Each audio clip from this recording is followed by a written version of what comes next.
And welcome back, everybody. This is a very special and overdue episode 20 of the Late Stage Podcast. And I am, of course, your host, Sinan Schwarting. Back from the dead, risen from the ashes, phoenix-like, if you will.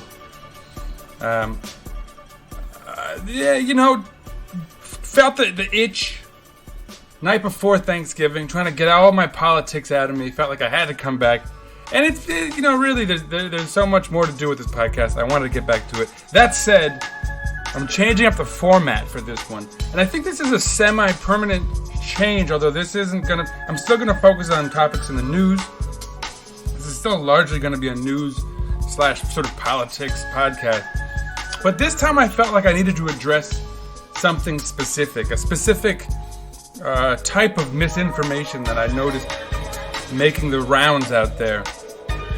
But so, with that said, we will get back to the news and some of the more important international news going on around the world. But I would like to focus more on specific topics and dig in, as I'll do here, although this week I'm gonna step away from the news for a minute. Let's dig in. Is in effect as of right now. So, first of all, I'm just going audio this week. I'm going to stick to audio. It's just so much faster and easier to edit. It allows me to get these episodes out faster and more frequently. So, until there's a larger following, or maybe for special episodes, I'll go video. But mostly I'll be doing audio from now on. So, having a sip here. This week's sponsor, Left Hand Brewery's Nitro Stout. Just joking, of course. I do not have a sponsor. They should not be besmirched by any association.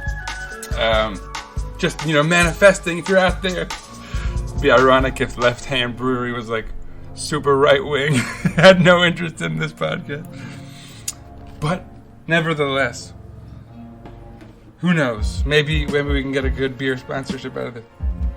But I'm having a beer, just to wrap up the night, talk a little politics with you folks out there. But so, episode 20, it's a big one, and it's, like I said, going to be addressing some misinformation out there that I've really encountered a bunch. And it's a question that speaks to something much larger than any news cycle, if you will. The question is fascism a left-wing ideology? Or is fascism of the left, if you will? And in short, the answer is no, not at all.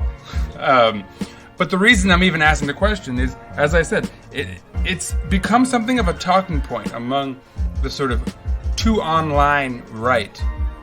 Perhaps the slightly young, naive, less well-read faction of the right wing, perhaps. Although I do think that there's some element of somewhat well-read folks on the right kind of intentionally muddying the waters, propagating slightly weird readings of things. Like I had this guy arguing with me online. I don't know why I engaged. I try not to, but about Alexis de Tocqueville and his theory on left and right, and how because something he said, right, we're talking 19th century here, in the 1800s, maybe even the 18th century, but either way, at the sort of beginning of even the conception of the notion of what left and right was in aristocratic France, no less. Something he said meant that fascism was inherently a left-wing ideology, which is ridiculous on its face, but speaks to the level of pseudoscience, almost pseudo-theory, if you will, where people are trying to sort of apply things they've read to legitimize their weird beliefs on things, and they're drawing conclusions wildly from it. So I wanted to address this specific issue of what is fascism? Is it a left-wing ideology? And again, if you just want to get to the end and know what I think, the answer is no. It is absolutely not a left-wing ideology, and you can just, call it a night if that's all you were looking for out of this. But I think it's, for anyone who doubts that or wants to know why people might make that association, why people might have that confusion, and then how that should be, I think, dispelled. Stick around. Let me explain myself a little bit. And I think it's worth noting that, like, the purpose of this type of misinformation, a lot of it is like, what you don't like is the boogeyman over there, right? So, like, fundamentally, people who are like, I'm pro-democracy and, I don't like authoritarianism, if they posit themselves on the right, they think that everything on the left is some authoritarian, plot. And then on the other side, people on the left is an authoritarian plot from the right that they're afraid of. And so such terms as fascist and communist get bandied about often. But what you don't see a lot of people doing on the left is pretending like communism is something of the right, because that would be farcical. But what you are starting to see, and I think it comes from a certain kind of illiteracy as far as theory goes, is people saying that fascism is something that is of the left. And so, where do we begin? I mean, we have to kind of define terms. What does it mean to be on the left? What does it mean to be on the right? Now, that's sort of complicated in a sense because it's quite relative. Both temporally and geographically, being on the left or the right means different things. Like I said, if you were in aristocratic France in the 18th century, what your understanding of what the left and the right are or was at that time would be so different from what someone in like New York City in the 21st century would think about. And the reason that's important is, so for example, right, in the 18th century in France, when Tocqueville was writing, which was this one sort of seed of weird right-wing theory that I'm talking about, right? Their version, like as the left and the right are first creeping up into the dichotomy, into people's understanding, the right represents monarchism, right? And the left represents people who want to see the sort of the nascent beginnings of democracy start to take seed, start to take root. So they're sort of pro-republic versus a monarchy, king, queen, whatever. And so, in a sense, they could also be dubbed Republican if you want to play like word games, right? So the original left were Republicans, which, if you're in the United States today, the Republican Party is obviously the right-wing party. So, and what's more interesting, perhaps, is that back in the day, even in the United States, the Republican Party represented more of a left sort of liberal viewpoint. And again, that's back when the actual concept of the Republic was something that needed defending, and the opposite was like the Whigs. And we don't need to go too far into these terms of Republican or not. I mean, the point is that what the left and the right were for someone like Tocqueville in France versus what the left and the right are to someone like me here or you, the listener, in 2022 are not at all connected. So we shouldn't really be worried too much about what thinkers in the 18th century had to say about the matter. That said, like, what is left and what is right? And I think that's an important conversation to be had. For a lot of people, especially perhaps slightly older folks, left just meant kind of like socialist, and right just kind of meant more capitalist. And that's a very Western, I hate to use a kind of overly generalistic term like West and East or whatever, but just to cut to the chase here a little bit, a term that's very like US or European centric, or rather an understanding where it's very much derived in like two economic theories, essentially, right? And that gets complicated when you bring in political theories like democracy, autocracy, right? Monarchy, things like that. And that's where things get a little more complex. Right? I think a lot of people assume, especially if you're on the left, you assume that like the end game of anyone on the right, I mean, and not everyone on the left does this, of course, but they assume that everyone on the right, the end game is that they're like a fascist, autocratic almost dictator-like. That's the end game of their ideology. Whereas on the other side, of course, it's very much the same, although it's a communist. And people on the right of that nature don't think that they're capable of authoritarianism because their views are like, I like freedom and liberty. But at the same time, we're all resistant to the notion that we could be embracing an authoritarian worldview, and we don't necessarily have to be, right? There is, you can be on the right and be pro-democracy. You can be on the left and be pro-democracy. And at the end of the day, that's where the struggle is here. A lot of people can't envision that their opponent could be on the same team in some regards, but not, economically or whatever it is.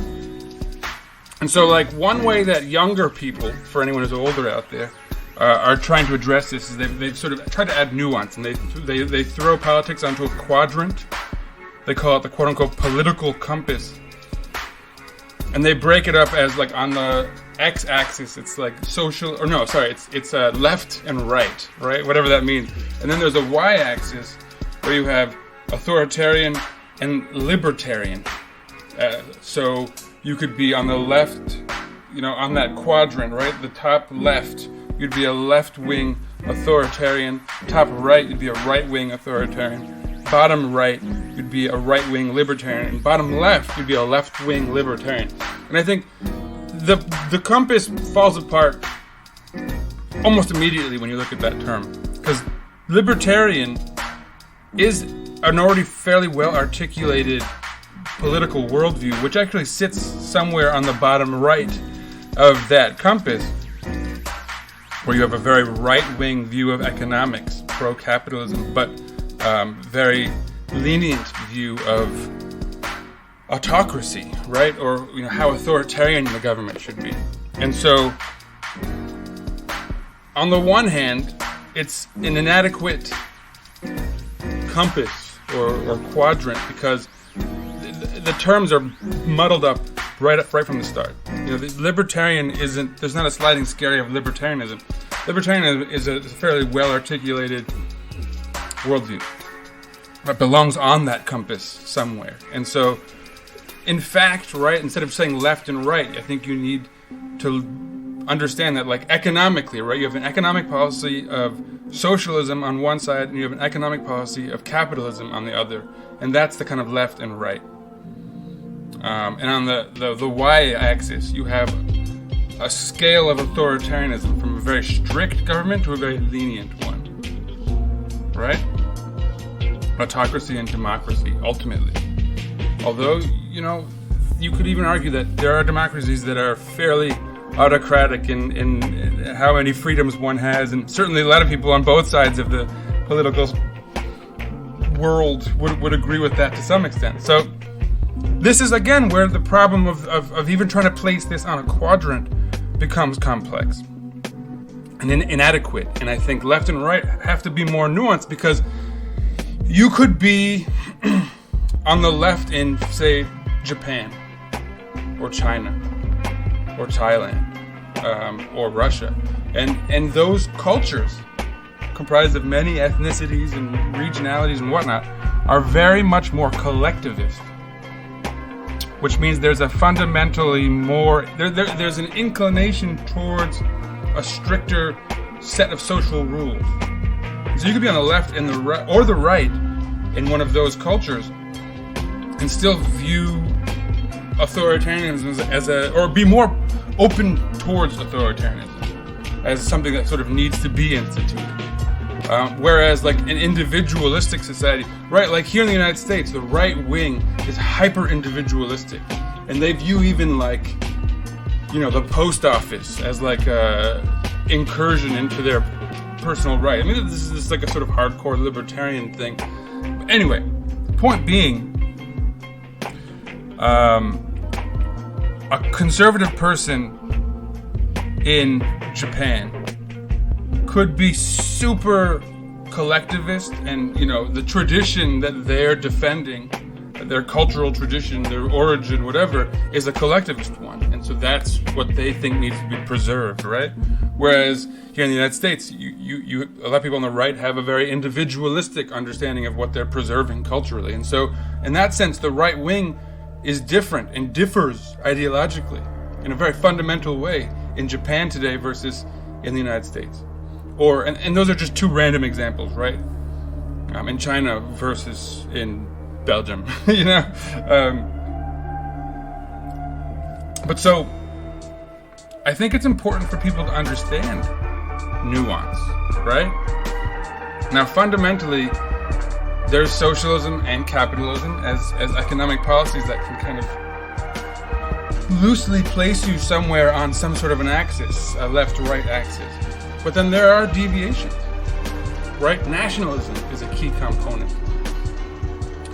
Can you be on the left and be really nationalistic? I think one could argue probably not, right? That's typically a very right-wing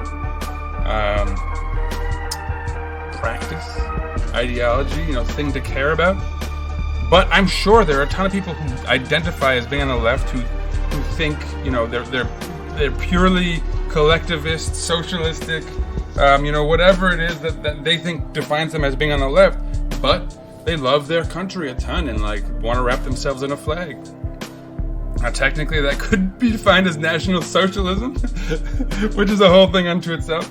But again, right, it's a deviation of that. National Socialism is a term that has been given a name for its practice in a certain place where it went way off the rails, right? And I don't even need to go into that. But and that's why it's considered a right-wing ideology, right? Because of its placement of nationalism but also national identity and superiority. And so there's a whole, that goes off into a whole other realm. But so, all of this is to say is that it's very difficult to, in fact, identify what left truly means, what right truly means. And I think on an economic basis, you have socialism and capitalism. There are, how nationalistic are you? And what does that nationalism mean to you? Does it mean that you think you're better than someone else? Or does it just mean that you're happy that you grew up in the town that you grew up in, and so it's very difficult to really define these things objectively, right? These things are temporally and geographically relative. And furthermore, there are these, you're painting in broad brush strokes if you need to identify someone as being on the left or being on the right. Because, like I said, there is a ton of nuance. You could adopt what is a traditionally left-wing economic worldview, but have a very right-wing, and is it right-wing authoritarianism? No, right? Because you have communism, right? There is a left-wing authoritarianism. But so, it's all to say that, I think we need to do better than just identifying as left or right, because it doesn't say much. It doesn't say how you view people's personal rights, for example, versus the role of the state. But this is an important part of answering this question: is fascism of the left or is it of the right? Because of how we do generally view these terms collectively, I think we have to argue that fascism is a right-wing ideology. Now, I looked all over the place for definitions of fascism, and most of them just say straight up a right-wing ideology that da-da-da-da. So I really went looking for one that didn't put it on the right or the left right out of the bat, so that we could do that work ourselves. And the only one that really did that was the Merriam-Webster dictionary definition, which calls it a political philosophy, movement, or regime that exalts nation and often race above the individual, and that stands for a centralized autocratic government headed by a dictatorial leader, severe economic and social regimentation, and forcible suppression of opposition. Now, it's a very general term. It's inadequate, if we're going to be 100% honest. I think Merriam-Webster is typically more of a it was a dictionary I hadn't seen since elementary school personally, right? You move on to Oxford and these more academic bodies of work, but it does a good job, at least as far as how this understanding of fascism as being on the left or the right can be so easily muddied, right? Because in fact, what they've described here, other than the part where that exalts nation and often race above the individual, the rest of it, centralized autocratic government headed by a dictatorial leader, severe economic and social regimentation, and forcible suppression of opposition, that you'd find on the left or the right. On either side of the autocratic y-axis, if you will. So, what separates it, and what, again, I think makes it of the right, is exalting nation and race above the individual. And even above others, right? Again, it's this supremacy. Placing yourself like, we're doing this because we are the best, and we need to sort of preserve what makes us the best. And that is a right-wing tendency, defining yourself as a person of a nation rather than, a person who agrees with people in their community about certain ideas, right? Like, a nation is a figment of a kind of collective identity that sort of seeks to simplify who you are and find the commonalities between you and all the people, right? And it becomes so generalized because, like, look at the United States today. Someone in New York like myself and someone from, like, Alabama who are, I'd say that, like, I know people in Germany who I feel more akin to ideologically than I would be a conservative person in Alabama, for example. So these terms, like, lose nationhood, nationality. They don't mean a lot in the modern world that we live in. But for people, especially on the right, they do. And that's kind of hearkening back to them, to a tradition. That's how my grandparents identified themselves. That's how my parents identified themselves. That's how I want to identify myself because it connects me to those people. And that's there's nothing inherently flawed in that.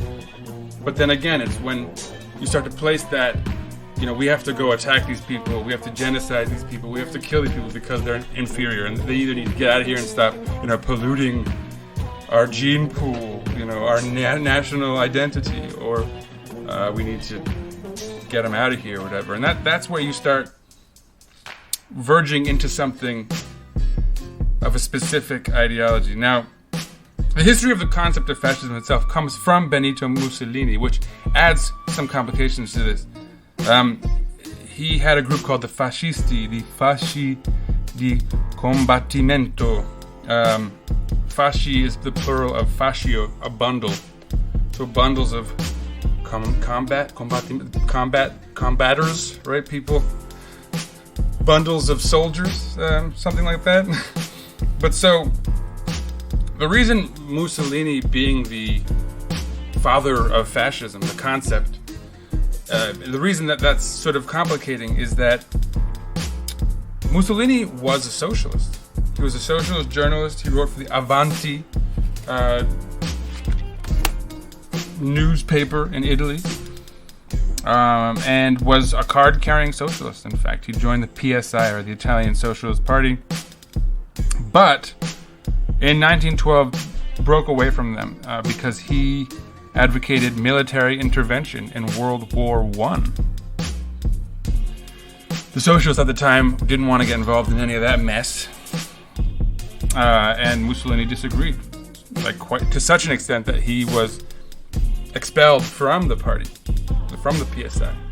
And so he no longer identified as a socialist, certainly not by party.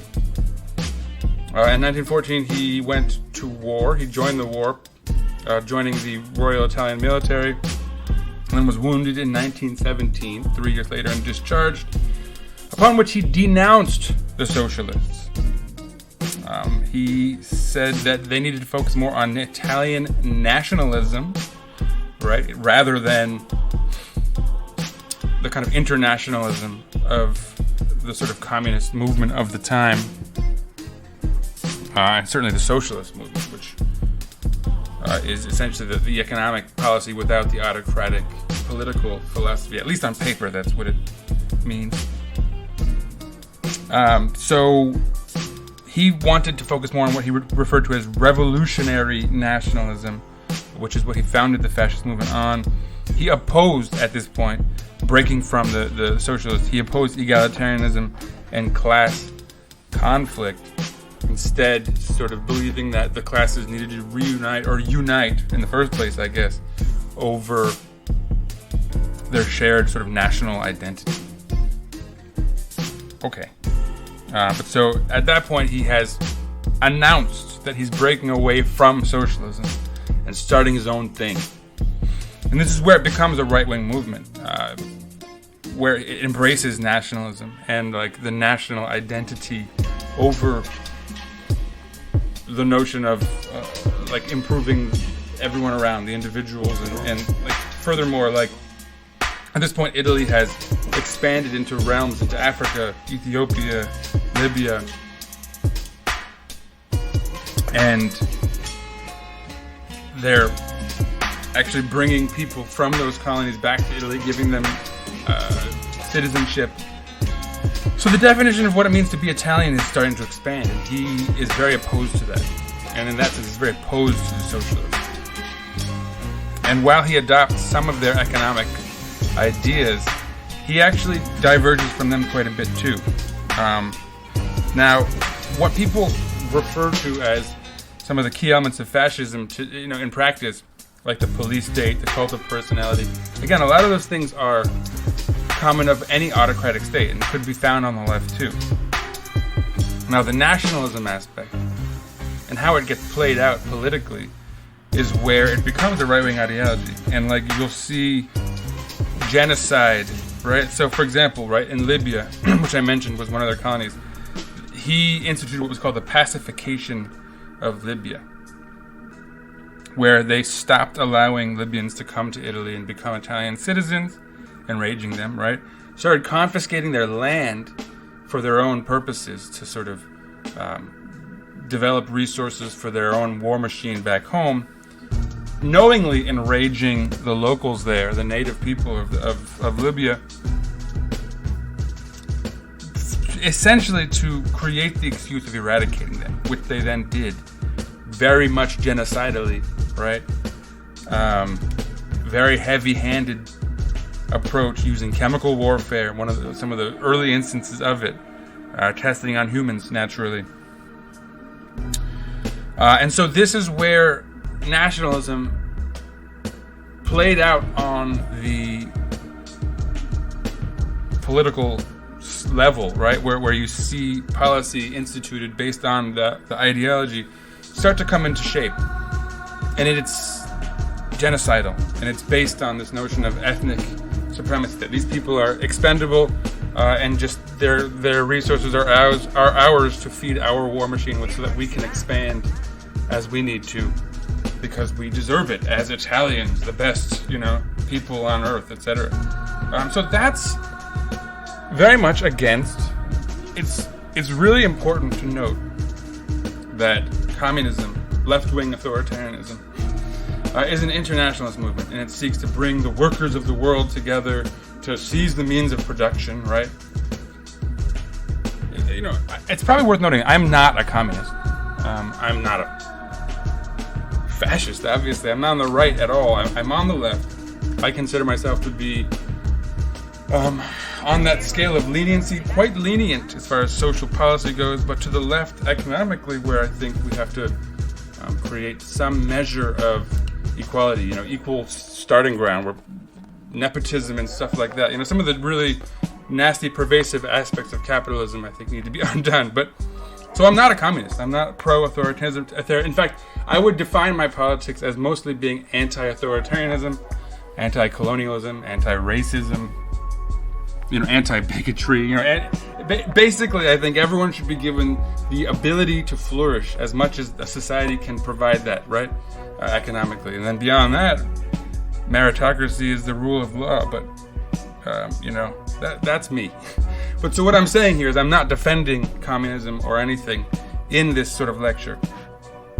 That said, communism was an internationalist movement, and this is where Mussolini clearly differentiates himself as a right-wing authoritarian leader. Now, economically, he does some things that, again, I think complicate people's understanding. Is he a socialist? Is he, a capitalist? But I think he considers himself a capitalist. And here's I think, the confusion.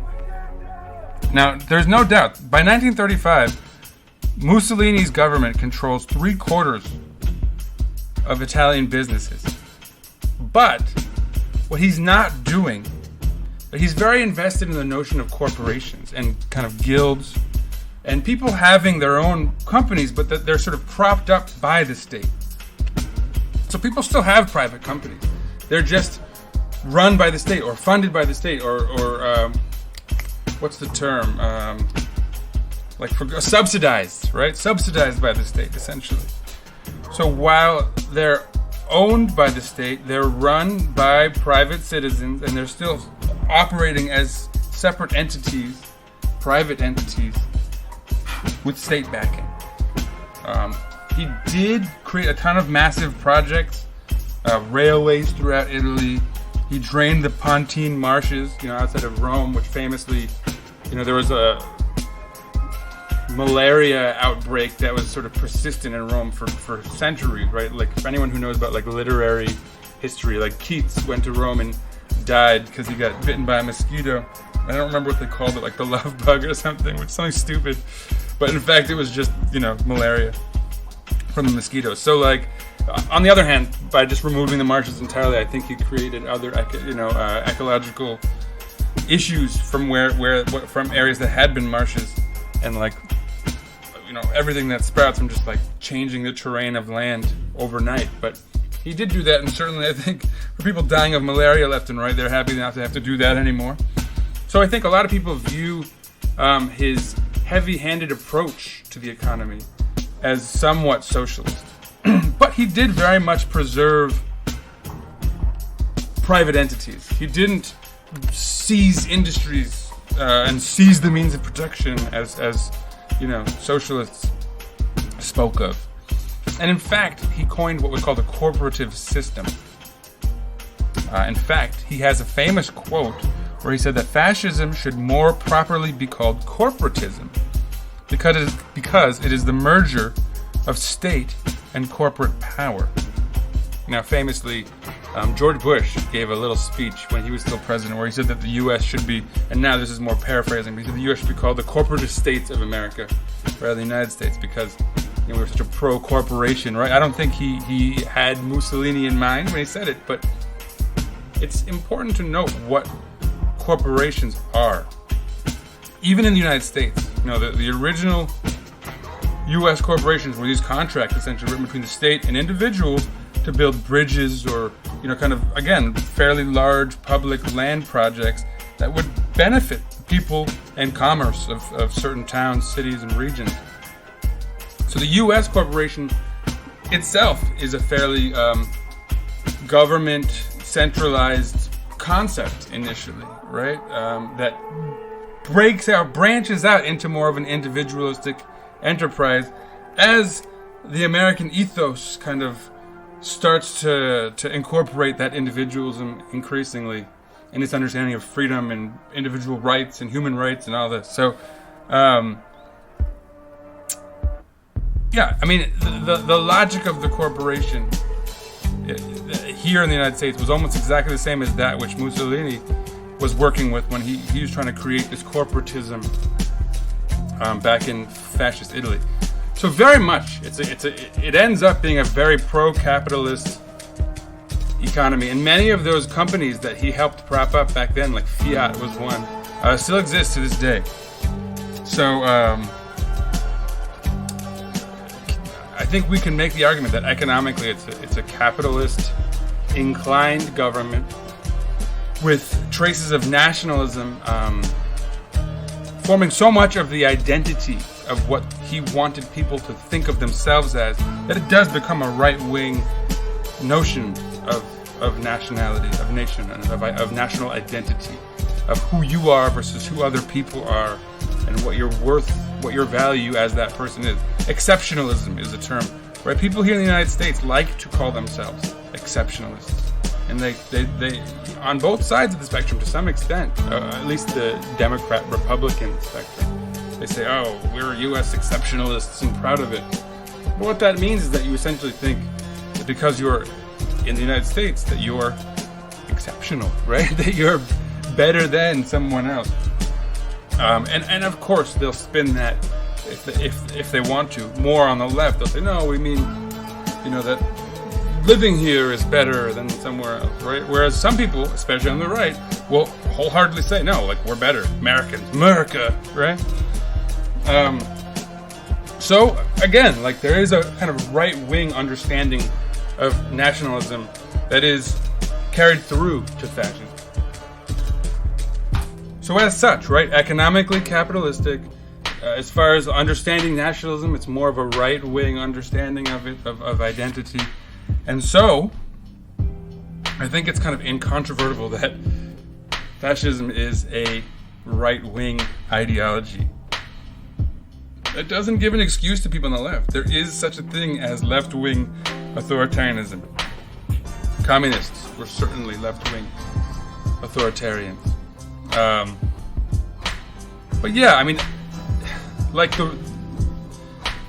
it's so important not to let a quote-unquote political compass that you find on the internet tell you what you are as far as whether you're left or right. You gotta read theory. You're not like a scale of libertarian. Libertarians, like I've seen people bandy about the term like, oh, I'm a left libertarian. I don't know if that's really possible. I think libertarianism is a right-wing, like, absence of government, but like inclusion of national identity to some extent. I think a lot of libertarians are quite nationalistic, but certainly also very capitalistic, quote-unquote free market, but like drawn out to the max. Right? It means something to be a libertarian. I think on the left you have anarchists, and I think you can't have, like, you have like anarcho-capitalists and caps.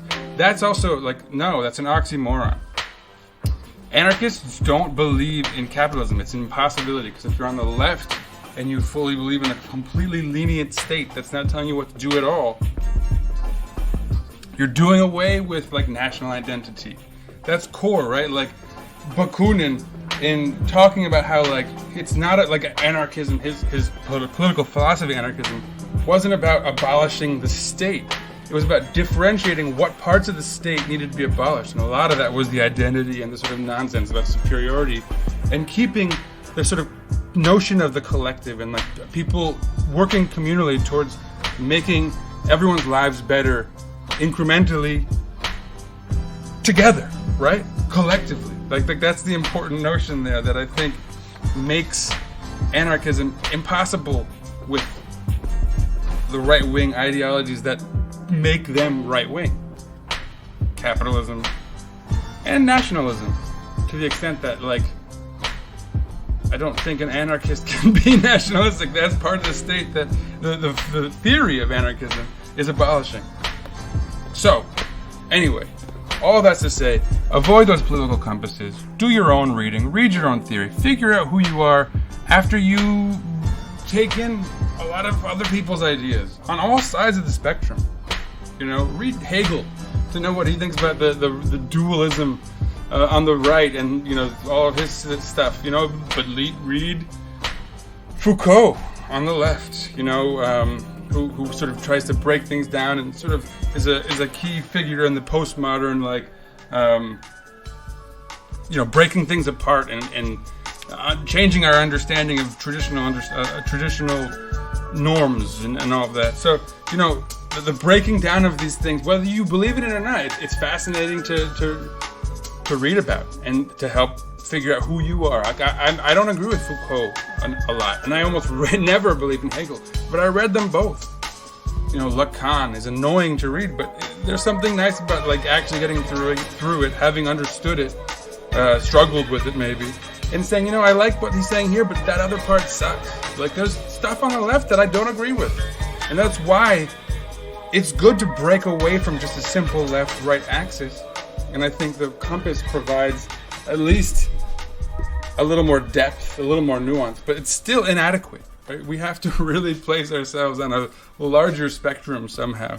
I'm not, a UI specialist. I'm not good at representing these things on paper, but maybe someone else can take that project on. That said, yeah, it's important to understand that, like, just because there's an idea out there that you like that people on the left can agree with doesn't make it not left just because you're on the right and you agree with it, right? There's parts of the right that you might agree with. Like, for me personally, economically, I think there's aspects of capitalism that don't need to be tossed out. Aspects. And there's aspects of socialism that probably do need to be tossed out in the world as we know it today. At least, textbook socialism, like writ large, seen all the way out. But so, everyone has to place themselves on whatever spectrum they're comfortable using, politically, economically, but fascism is not an ideology of the left. It is right-wing authoritarianism. And if you really need an enemy on the left that's autocratic, you've already got it in communism. So enjoy that. And I think if you're on the right and you're anti-colonialism and you're anti-racism, I might even get along with you, right? Like, we don't have to be enemies in every facet. But authoritarianism is a bridge too far for me too, so keep that in mind if you want to be my friend. Anyway, peace out, everyone. That's it for this episode. I hope that was instructive somehow. These conversations could go on for hours, and I'd love to someday, maybe if someone disagrees with me on any aspect of this, we can have a little debate, go back and forth, record it for a future podcast episode. But I will be returning to the news next time around. Until then, peace out, everyone. And hopefully there will be some good news to talk about next week. Later, everyone.